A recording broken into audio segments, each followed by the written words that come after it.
नमस्कार, कंज्यूमर अड्डा में आपका स्वागत है। मैं हूं मनोज श्रीवास्तव और आज हम बात कर रहे हैं डाइट की। हमारा सवाल ये है कि क्या आप सही राइट डाइट ले रहे हैं या नहीं। इसकी वजह यह है कि ICMR ने और नेशनल इंस्टीट्यूट ऑफ न्यूट्रिशन, तो ICMR NIN ने नई फ्रेश गाइडलाइंस जारी की है खान पान को लेकर देश में। और ये 13 साल के बाद आई है गाइडलाइंस। 2011 में पिछली गाइडलाइंस आई थी, उसके बाद अब जाके रिवाइज की है। तो इसमें कुछ नई बातें हैं, खास बातें हैं, उस पर हम चर्चा करेंगे। लेकिन इसका जो बेसिक प्रेमाइस है वो आपको बता देते हैं। ICMR की ये जो गाइडलाइन है इसमें आधारित इसको इस बात पर किया गया है कि इनका कहना है भारत में जो बीमारियां हो रही हैं लोगों को, नॉन कम्युनिकेबल डिजीजेस जो हो रही हैं, उनका 56%, 56.5% ऐसी बीमारियां जो है उसकी वजह अनहेल्दी डाइट है। तो ये एक बड़ी चिंता की बात है। इसलिए जो डाइट रिकमेंडेशंस हैं उस पर चलना ज़रूरी है।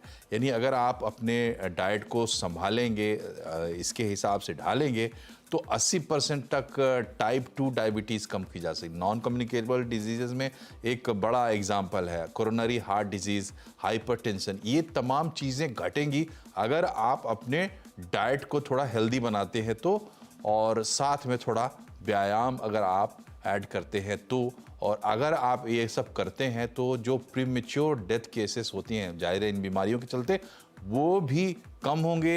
हाई फैट, सॉल्ट और शुगर को मना करना है, कम करना है हमारे डाइट में, ये ज़्यादा है। इसको लेकर चिंता व्यक्त की गई है।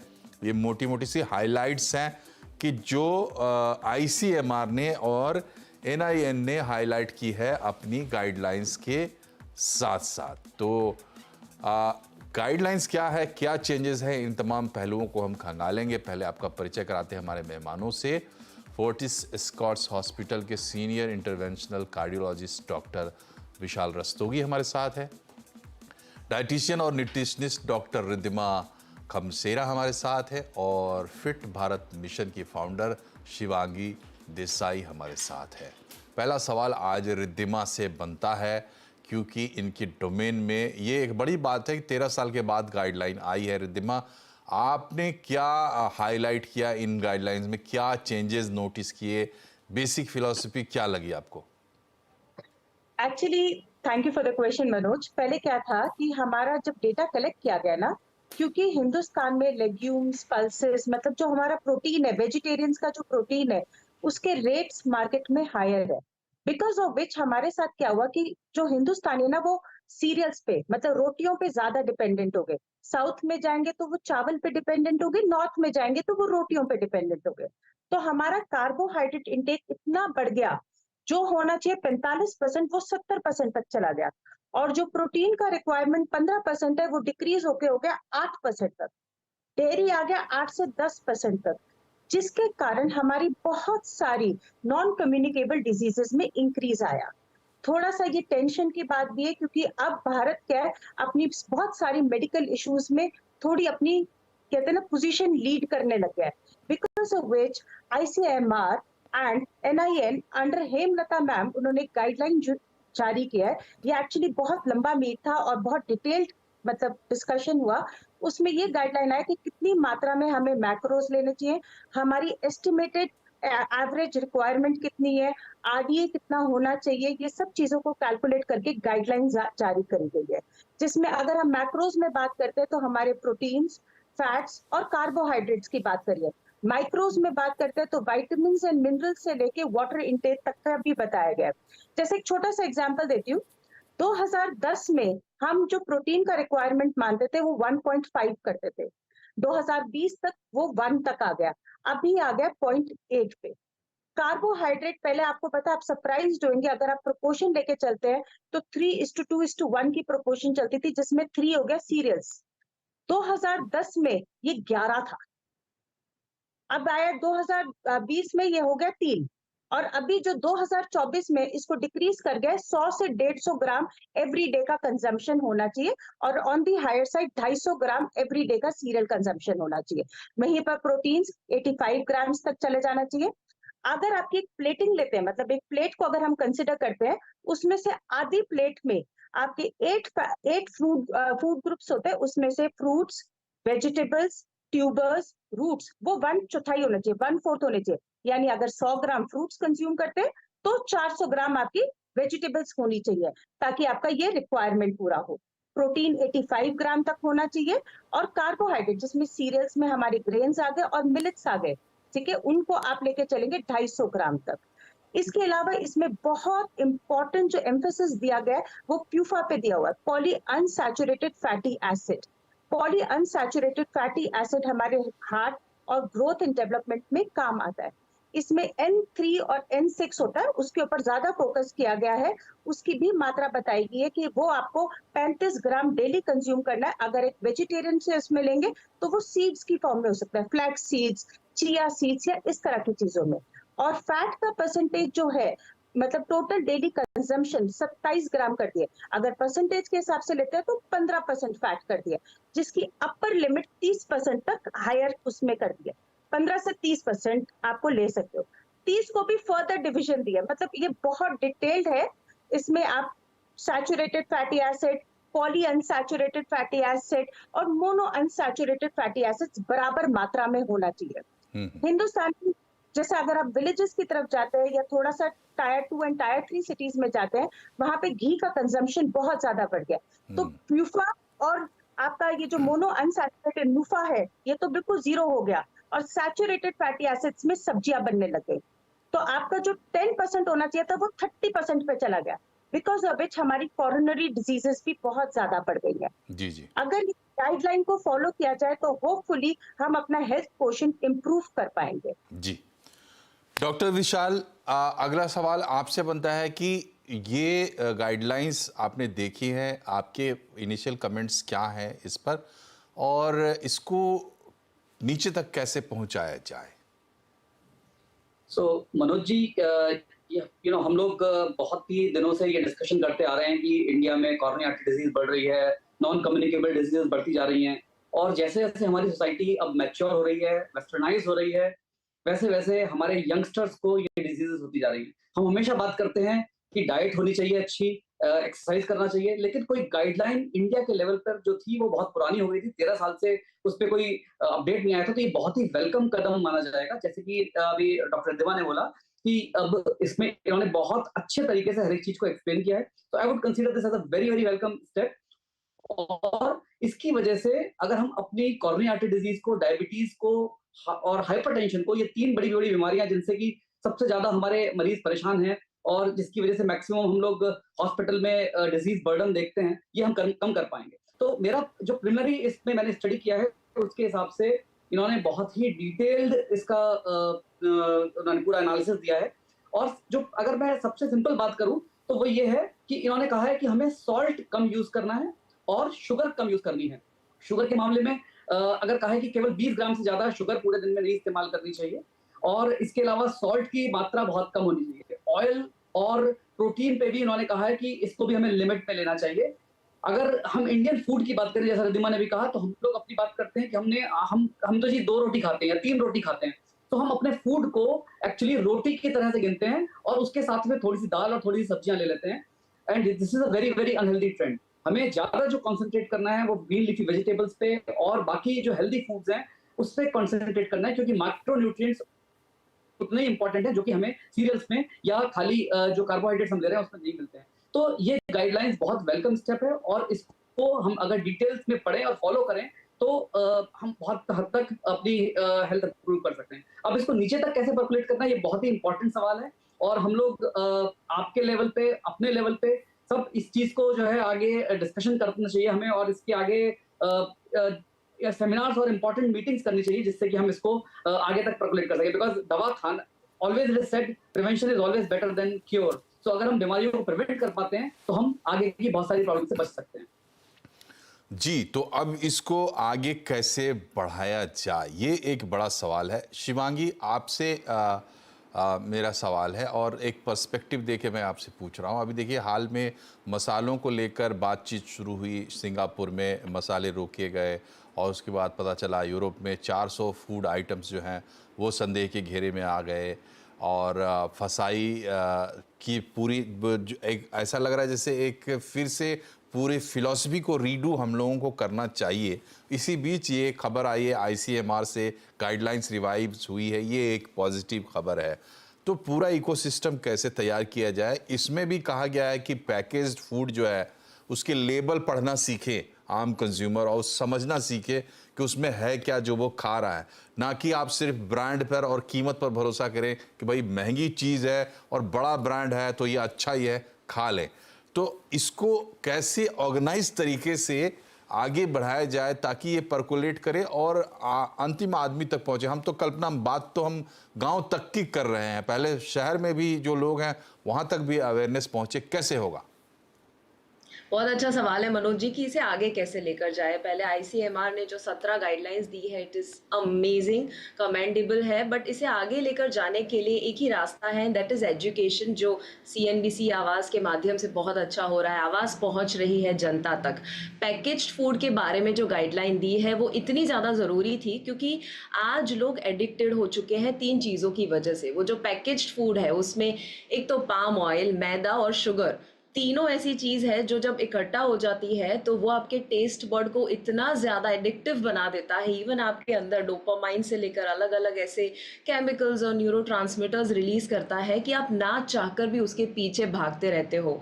हमने एक फिट भारत में सर्वे किया था, पता चला कि 365 डेज में से लोग कितना बाहर का खाते हैं या बाहर जाकर खाते हैं ऑन अ रेगुलर बेसिस। तो पता चला कि 224 डेज दोनों टाइम या एटलीस्ट एक टाइम वो बाहर का खाते हैं या तो घर पे बाहर का मंगवाते हैं।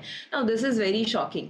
तो जब हम खाने की बात कर रहे हैं, लोगों को लगता है हाँ ठीक है ना, हम लोग बाहर जाकर हेल्दी ही तो खा रहे हैं, बट नॉट नेसेसरी। आप जो पैकेज फूड खा रहे हैं, बाहर का खा रहे हैं, ज़रूरी नहीं है कि वो आपके हेल्थ के लिए अच्छा है। सो सबसे पहला कदम तो एजुकेशन ही होना चाहिए।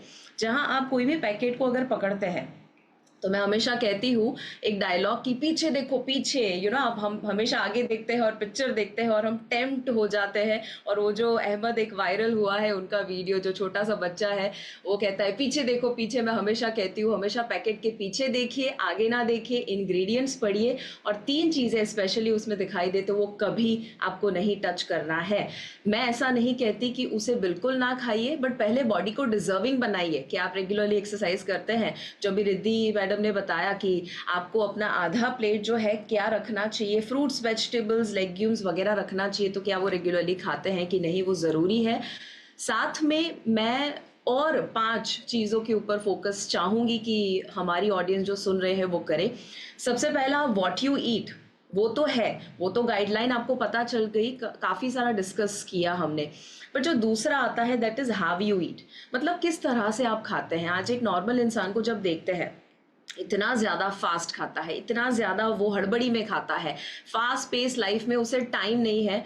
आयरनी है कि वो 2 वक्त की रोटी कमाने के लिए मेहनत करता है, बट 2 वक्त की रोटी खाने के लिए वक्त नहीं है उसके पास। और इसीलिए आप जो भी खा रहे हैं, आप फ्रूट्स, वेजिटेबल्स या खाना जो भी लंच डिनर लेते हैं, उसे धीरे धीरे चबा कर एंजॉय करके खाना, बिकॉज वो ख़त्म करने के लिए नहीं खाना है, हमें उसे जस्टिस देना है, एंजॉय करना है, माइंडफुलनेस के साथ खाना है। तीसरा, गाइडलाइन में आईसीएमआर में व्यायाम के ऊपर बहुत ज़्यादा फोकस किया गया है और बताया है कि 80% लाइफस्टाइल डिसीजेज जो है वो प्रिवेंटेबल है, और वो काफ़ी हद तक प्रिवेंटेबल हो जाती है जब हम एक्सरसाइज को इनकॉर्पोरेट कर देते हैं, जब हम फैट को कम करते हैं, मसल को बिल्ड करते हैं। और इसीलिए एक्सरसाइज भी ज़रूरी है, जहां रेगुलर बेसिस पे आप लिफ्ट यूज़ ना करके थोड़ा सा चल के जाए, सीढ़ियाँ चढ़ के जाए, या अपने रूटीन काम में कहाँ आप थोड़े से लंबे समय तक जब बैठे हैं खड़े होकर थोड़ा वॉक को इनकॉर्पोरेट कर सकते हैं, उसे अंडर एस्टिमेट नहीं करना है। चौथा, स्लीप, एक्सट्रीमली इंपॉर्टेंट। हम लोग ये भूल जाते हैं कि हाँ ठीक है डाइट पे ज़रूर फोकस करें, बट वो डाइट का फ़ायदा आपको रात को जब सो जाते हैं तब मिलता है। जब रात को आपकी डीप स्लीप है, उस समय कुछ ऐसे हार्मोन्स रिलीज होते हैं और बॉडी का सिस्टम ऐसे बनता है जहाँ डिटॉक्स भी होता है और न्यूट्रिशन भी मिलता है। 5वां, इमोशन आता है, जहां आप अपने शरीर का ख्याल तो रखते हैं बट साथ में क्या मन का भी रखते हैं, क्या आप खुश रहते हैं। और आखिरी जो आता है छठा, दैट इज एनवायरनमेंट। आप आसपास ऐसे लोगों को रखिए कि जो रेगुलरली जिम में जाते हैं, जो रेगुलरली एक्सरसाइज करना पसंद करते हैं, हेल्दी खाना पसंद करते हैं, ऐसे लोगों को रखेंगे, नेचुरली हम हेल्दी होंगे। क्योंकि अगर आपके दोस्तों में ज्यादा ओबीज लोग हैं तो हम भी ओबीज ही हो जाएंगे। जी, तो अच्छी सेहत और अच्छे रहन सहन और वेल बीइंग जिसे कहते हैं, कंप्लीट वेल बीइंग, उसकी तरफ बढ़ना है। और उसका एक बेसिक फिलॉसफी आप कह सकते हैं कि ये ICMR NIN की गाइडलाइन को आप मान सकते हैं, जिसमें मोटी मोटी सी बातें बताई गई हैं। इन मोटी बातों में प्रोटीन की भी चर्चा है, नकली नहीं कहना चाहिए, आर्टिफिशियल प्रोटीन की, जो मैन मेड प्रोटीन है उसकी, चाहे वो प्लांट सोर्स से आता हो या एनिमल सोर्स से, बहुत अच्छा नहीं बताया है उसको। और साथ में खाने के बर्तनों की भी चर्चा की है कि जो खाना पकाने की, खाना रखने की और खाना खाने के जो बर्तन आप इस्तेमाल करते हैं, उनकी भी अहमियत है। इस पर हम चर्चा करेंगे छोटे से ब्रेक के बाद। बने रहिए हमारे साथ।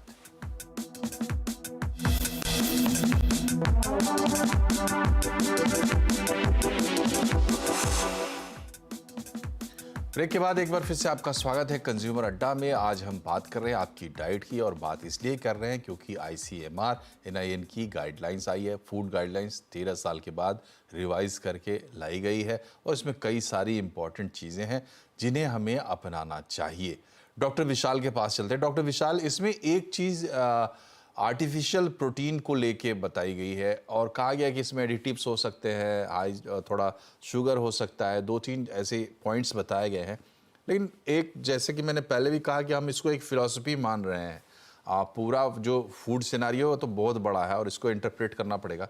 फूड सप्लीमेंट्स को लेकर क्या ये एक कमेंट है ICMR की तरफ से, हमारे रिसर्चर्स की तरफ से?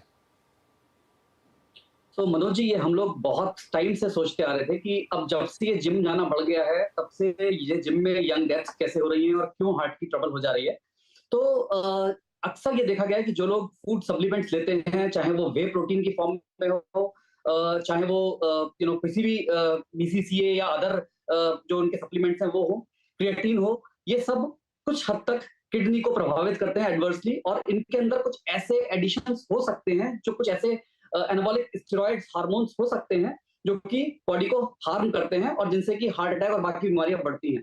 तो ICMR ने बहुत क्लियरली कहा है कि हमें इन सप्लीमेंट्स का इस्तेमाल नहीं करना चाहिए, क्योंकि इससे किडनी पर और बाकी पूरी बॉडी पर एडवर्स इफेक्ट आता है। अगर हम नेचुरल मात्रा में प्रोटीन लेते हैं, और जितनी मात्रा की प्रोटीन हमें बताई गई, जिसमें कि उन्होंने कहा है कि हमें करीब 15 बीन्स और मीट का प्रयोग कर सकते हैं अपनी डाइट में, वही सफिशिएंट है। और जैसा कि डॉक्टर तिमन ने भी पहले बताया था कि हमारी प्रोटीन की जो मात्रा है वो 1 ग्राम पर केजी पर बॉडी वेट के हिसाब से अगर हम प्रोटीन कंज्यूम करते हैं पर डे, तो वो सफिशिएंट है और उसी को ही हमें लेना चाहिए, वरना हमारी बॉडी को हार्मफुल हो सकता है प्रोटीन का ये सप्लीमेंट्स का एक्सेसिव इनटेक। जी। और डॉक्टर रिद्धिमा, इसमें बर्तनों के बारे में भी कहा गया है, बताया गया है कि जो सेफेस्ट है वो मिट्टी के बर्तन है, फिर स्टील के बर्तन, एल्युमिनियम में भी कहते हैं कि आप अगर एसिडिक कुछ रखते हैं तो वो डैमेजिंग होगा। तो इसको कितना सीरियसली लेना चाहिए? एक्चुअली बहुत जरूरी है, जैसे मैम ने भी बताया कि हम जैसे खाना खाते हैं वो तो इम्पोर्टेंट है ही है, कितना खाते हैं वो भी इम्पोर्टेंट है, पर कैसे बनाते हैं वो भी इम्पोर्टेंट है। मिट्टी के बर्तन हमारे ट्रेडिशनल फॉर्म पे चलते आ रहे हैं। इसमें माना गया है कि 60 to 70% न्यूट्रिएंट्स रिटेन रहते हैं, यानी पोषक आहार आपका रिटेन रहता है। हाउएवर, जैसे हमें आम तौर पे आप देखेंगे मेट्रो सिटीज में या मॉडर्न सिटीज में नॉन स्टिक कुकवेयर यूज करते हैं, उसमें कार्डमियम और मर्करी होता है, जो सेहत के लिए काफी काफी नुकसानदायक होता है। बीच में बहुत सारा चलन आया कास्ट आयरन का, कहा गया वैसे ही विमेन एनीमिया से ग्रस्त रहती हैं, आयरन डेफिशिएंसी रहती ही है, तो कास्ट आयरन हेल्प करेगा। पर इसमें हम एक और चीज भूल गए, जो थैलेसेमिक पेशेंट्स हैं उनके लिए ये बिल्कुल भी ओके नहीं है। एल्यूमिनियम या कॉपर के बर्तन ये वैसे तो हीट रेजिस्टेंट होते हैं, दिखने में भी आकर्षक दिखते हैं, लेकिन जैसे ही इसमें आप कोई एसिडिक चीज डाल देते हैं या एस्कॉर्बिक एसिड, विटामिन C से रिलेटेड चीजें डाल देते हैं, वो खराब हो जाती है। और रही बात स्टील पे, अगर हम आते हैं तो बेस्ट है स्टेनलेस स्टील। ये मेंटेनेंस में भी अच्छा है, ड्यूरेबल भी है, और एक्चुअली इसमें कोई नुकसान नहीं है कुकिंग को। सो अगर हम करते एक्चुअली रैंकिंग में, जैसे आपने बताया, पहले हम मिट्टी के बर्तन जो हमारे ट्रेडिशनल फॉर्म में था, जैसे आप देखेंगे आज भी राजस्थान, गुजरात, एमपी वगैरह में अभी भी हांडियां, मिट्टी की हांडियां वगैरह मिलती हैं, तवे मिलते हैं, आप उनको यूज कर सकते हैं। देन अगर आप उसके नीचे आते हैं तो स्टेनलेस स्टील आता है। फिर एल्यूमिनियम, अगर आप कोई एसिडिक चीज नहीं बना रहे, उसके अलावा वो चलता है। कॉपर में पानी पीना अच्छा है, पर सब्जियां पकाने में नुकसान करता है। रॉट आयरन सिंपल सब्जियों में कर सकते हैं, पर आपको चेक करना पड़ेगा कि आपकी कोई ऐसी मेडिकल कंडीशन तो नहीं है जिसमें आपको आयरन का ध्यान रखने की जरूरत है। जी जी और as far as non stick is concern, non stick में तो बहुत केयरफुल होने की जी जरूरत है। अगर उसकी कोटिंग थोड़ी सी भी उतरी हुई है, उसको प्लीज साइड पे कर दीजिए, उसको अवॉइड करिए। जी वो जी मर्करी और कार्बन आपके जी। तो समय कम है इसलिए आपको रोक रहा हूँ डॉक्टर रिद्धिमा, और क्षमा चाहते हैं शिवांगी, आपसे अगला सवाल नहीं ले पाए हम। ये बहुत इंपॉर्टेंट है बर्तन वाली बात, और देखिए कितना एक छोटी सी चीज़ में कितना बड़ा संदेश है। तमाम जो हमने खोज की, आयरन, स्टील, एल्युमिनियम, उस तमाम खोज के बाद हमारी जो सबसे बड़ी रिसर्च संस्था है, जो हमारा थिंक टैंक है, वो कह रहा है कि मिट्टी का बर्तन सर्वोत्तम है, क्योंकि वही सबसे प्राकृतिक है। तो एक प्राकृतिक जीवन शैली और अच्छा अपना खान पान, डाइट अपनाना है, और आईसीएमआर की बात को समझना है, सुनना है और फैलाना है। इसी संदेश के साथ कार्यक्रम में फिलहाल इतना ही। आप तीनों मेहमानों का बहुत बहुत शुक्रिया हमसे जुड़ने के लिए। नमस्कार।